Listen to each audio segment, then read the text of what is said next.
안녕하세요. 말씀 목사 이광재 목사입니다. 어제 이어서 예수님께서 세례 요한에 대해서 계속해서 말씀하십니다. 근데 세례 요한에 대해서 말씀하시면서 또 놀라운 말씀을 하시는데요. 앞에서는 우리가 사람들과의 관계 속에서의 우선순위를 말씀하셨다면 오늘은 이 말씀에서도 우선순위가 있다는 것을 가르쳐주고 있는데요. 이것이 정말 중요한 부분입니다. 오늘 이 말씀을 통해서 또 하나님께서 저희들에게 원하시는 뜻이 무엇인지 같이 묵상하는 시간 갖도록 하겠습니다. 제가 기도하고 시작하겠습니다. 하나님 아버지 감사합니다. 오늘도 하나님께서 귀한 말씀을 저희들에게 허락해 주시려고 하나님 말씀 앞에 저희들을 부르신 줄 믿습니다. 이 말씀을 통해서 저희들이 이 세상을 살아갈 때 진정한 지혜가 무엇이며 하나님을 경외하는 것이 무엇인지를 가르쳐 주시옵소서. 감사드리며 예수님의 이름으로 기도드립니다. 아멘. 마태복음 11장 12절에서 19절 말씀을 봉독해 드리도록 하겠습니다. 세례 요한의 때부터 지금까지 천국은 침노를 당하나니 침노하는 자는 빼앗느니라. 모든 선지자와 율법이 예언한 것은 요한까지니 만일 너희가 즐겨 받을진대 오리라 한 엘리야가 곧 이 사람이니라. 귀 있는 자는 들을지어다. 이 세대를 무엇으로 비유할까? 비유하건대 아이들이 장터에 앉아 제 동물을 불러 이르되 우리가 너희를 위하여 피리를 불어도 너희가 춤추지 않고 우리가 슬피 울어도 너희가 가슴을 치지 아니하였다 함과 같도다. 요한이 와서 먹지도 않고 마시지도 아니하며 그들이 말하기를 귀신이 들렸다 하더니 인자는 와서 먹고 마시며 말하기를 보라 먹기를 탐하고 포도주를 즐기는 사람이요 세리와 죄인의 친구로다 하니 지혜는 그 행한 일로 인하여 옳다함을 얻느니라. 아멘. 오늘 말씀 가운데 지혜는 이라는 것은 예수 그리스도가 행하신 일들 또 하나님의 말씀이죠. 이 하나님의 말씀은 그 행한 일로 인하여 옳다함을 얻는다. 다시 말하면 예수님께서 이곳에 이 땅에 오셔서 하나님의 말씀을 선포하시고 하나님의 뜻 가운데 하나님의 마음으로 그 복음을 전하는 그곳에 하나님의 놀라운 역사들이 일어나는 것을 통해서 그것이 증거한다라고 말씀하시는 것이죠. 이것은 저희들에게도 동일한 말씀이죠. 저희들이 하나님 은혜 가운데 말씀 가운데 산다. 하나님의 지혜로 산다. 하나님 말씀에 순종하며 산다. 이런 것은 그냥 말로만 하는 것이 아니고요. 우리의 삶 속에서 여러 가지 상황 속에서 우리가 그렇게 살아내는 열매들이 당연히 우리의 삶을 통해서 드러나게 돼 있고요.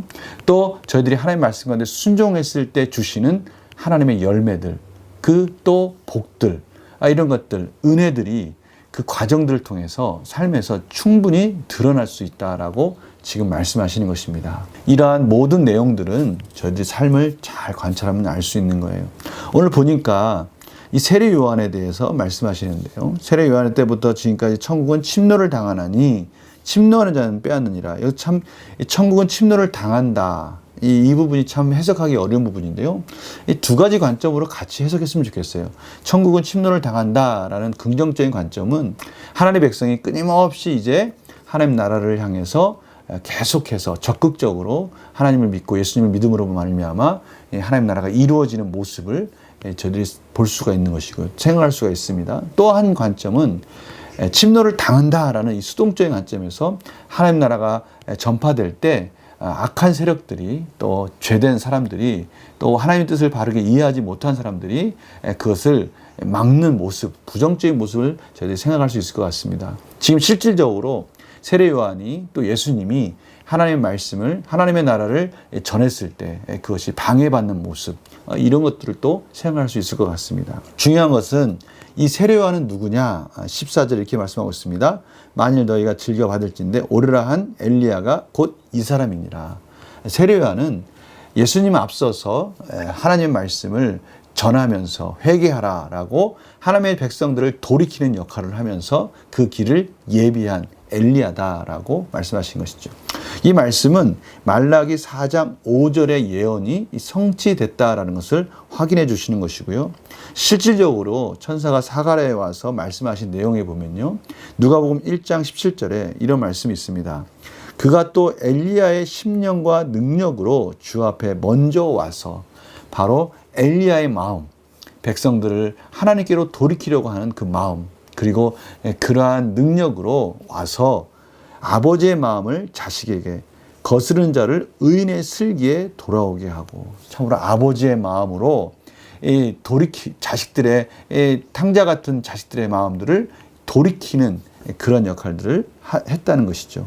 거스르는 자를 의인의 슬기에 들어오게 하고, 이 거스르는 자, 하나님의 뜻 가운데 불순종하는 그런 이스라엘 백성들을 의인으로, 하나님 말씀에 순종하는 자로 이렇게 돌이키게 하는 그런 역할을 한 사람이다라고 예수님께서 지금 확인해 주고 있습니다. 모세와 또 엘리야와 또 예수 그리스도가 이제 변화산에서 만나지 않습니까? 선지자로서 긴밀히 연결되어 있는데요. 바로 그 엘리야가 예수님을 앞서서 와서 백성들을 돌이키는 역할을 한 바로 그 사람이다라고 예수께서 다시 확인해 줍니다. 그런데 중요한 것은 정말 이 부분이 오늘 중요한 핵심이기도 합니다.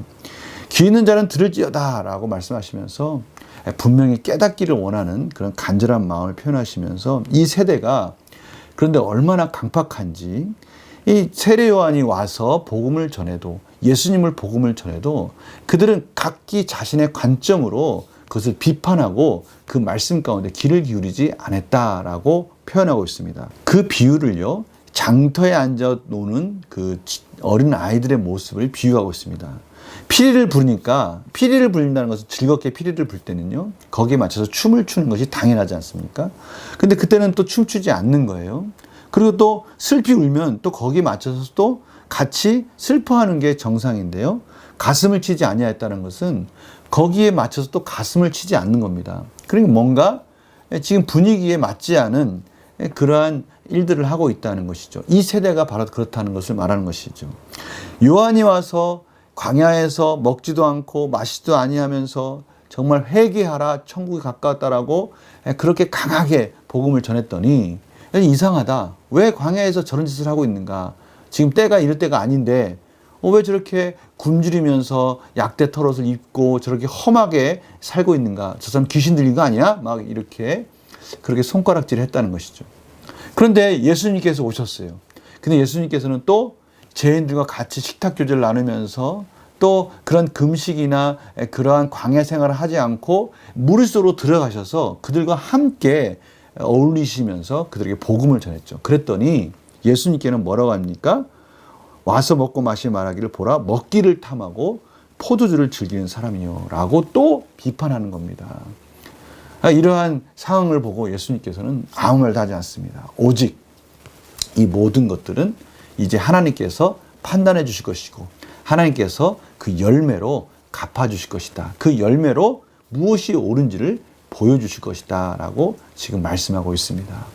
이들이 하나님 말씀을 모르는 사람들이 아닌 것이죠. 분명히 이들도 메시아를 기다리고 있었고요. 분명히 이들도 선지자들이 예언하는 그 모든 구약 성경을 알고 있는 자들입니다. 그런데 이들은 진정으로 그들이 메시아를, 하나님을 알고자 하는 것이 아니라 그들은 그 율법 가운데 그들이 가지고 있는 가치관 속에서 그들이 가지고 있는 율법관에 얽매여 있는 그들의 모습을 보게 되는 거예요. 그렇게 귀를 막고 있는 그들에게 예수님께서 계속해서 말씀을 전하고 그들을 비판했지만 그들은 스스로 우리도 볼 수 있다, 우리도 들을 수 있다라고 교만함으로 말미암아 예수님의 진정한 메시지를 그들이 듣지 못하는 그러한 안타까운 일이 벌어졌다라는 것을 오늘 말씀하고 계십니다. 이것은 지금 저희들에게도 동일하게 말씀하시는 중요한 부분이 있습니다. 한 문제를 한번 풀어볼까요?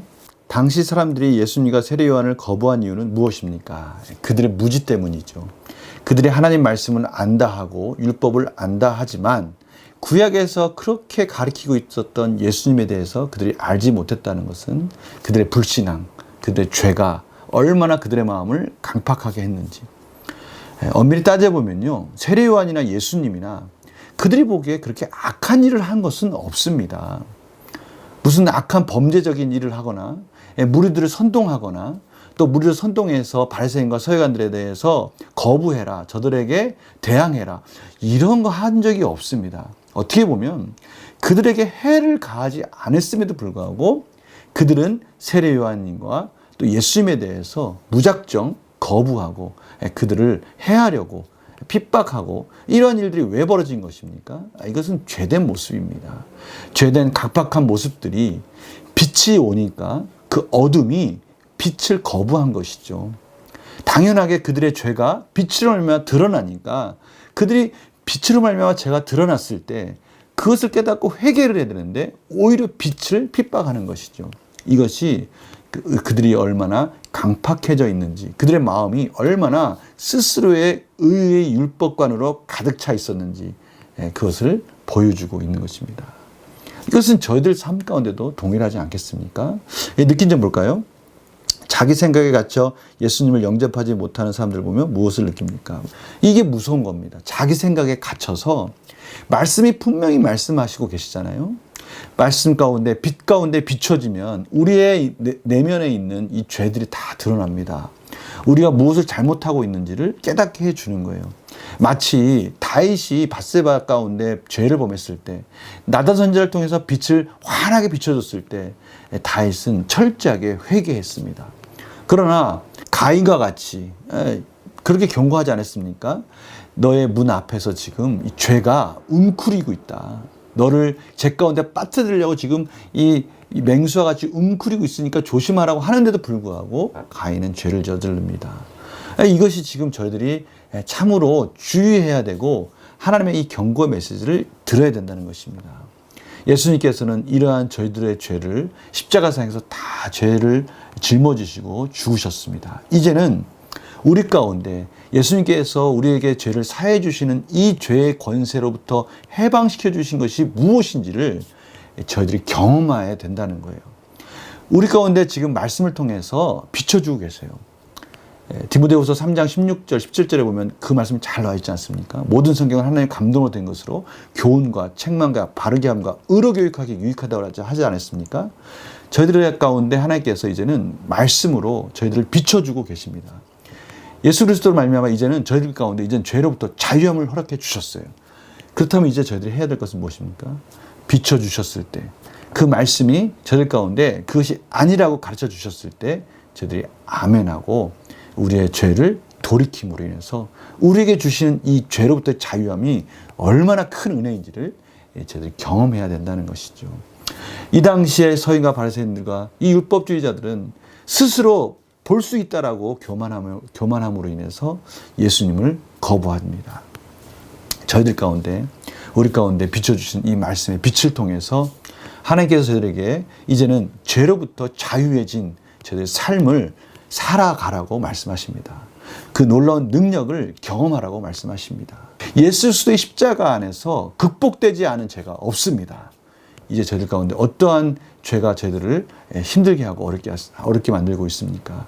그 말씀의 빛을 통해서 지금 어느 부분을 비춰주고 계십니까?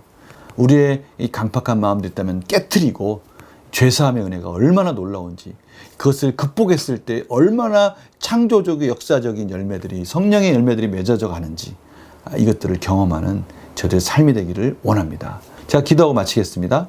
하나님 감사합니다. 오늘 참으로 이 시대가 스스로의 의로움 때문에 예수님을 핍박하고 말씀을 듣기를 거부하고 반응하지 않는 참으로 어리석은 모습을 지적하셨습니다. 저희들에게는 예수 그리스도의 복음의 은혜를 주셔서 죄 사함의 은혜를 주셔서 죄를 극복할 수 있는 은혜를 허락해 주심을 감사합니다.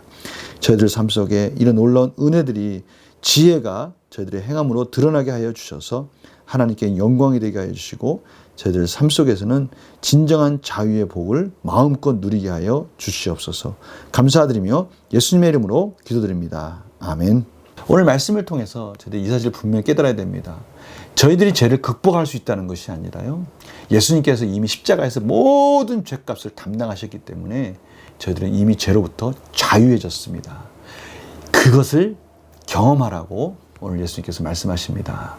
오늘 말씀 가운데 빛을 비춰주셨을 때 오늘 여기 나오는 이 어리석은 사람들처럼 무반응한 것이 아니라 반응함으로 인해서 승리한 삶으로 이어지기를 간절히 축원합니다. 내일 또 뵙겠습니다. 안녕히 계세요.